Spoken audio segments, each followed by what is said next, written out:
Hello students, AP TET mathematics లో మనం previous year question solve చేద్దాము. A rectangular sheet is 88 centimeters and 20 centimeters is rolled along the length to form a cylinder. So ఒక rectangular sheet ఉంది.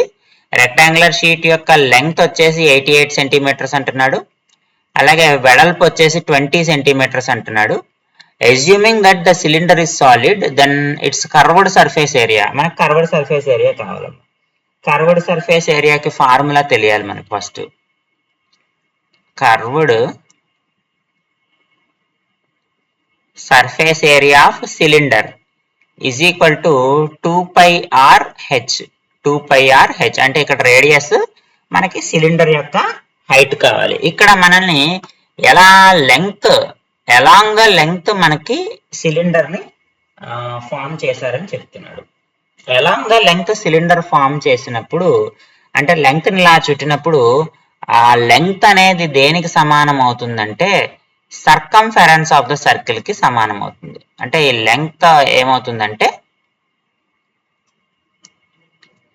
Circumference of circle. ఎందుకంటే మనకి cylinder ఇలా form అవుతుంది కదా,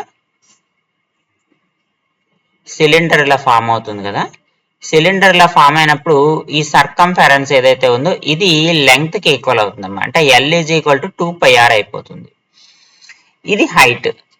ఆల్రెడీ హైట్ మనకి 20 సెంటీమీటర్స్, ఎందుకంటే విడ్త్ 20 సెంటీమీటర్స్ కదా. సో ఇక్కడ ఉన్న హైట్ 20 సెంటీమీటర్స్ అయిపోతుంది. So L is equal to 2πr అయిపోతుంది.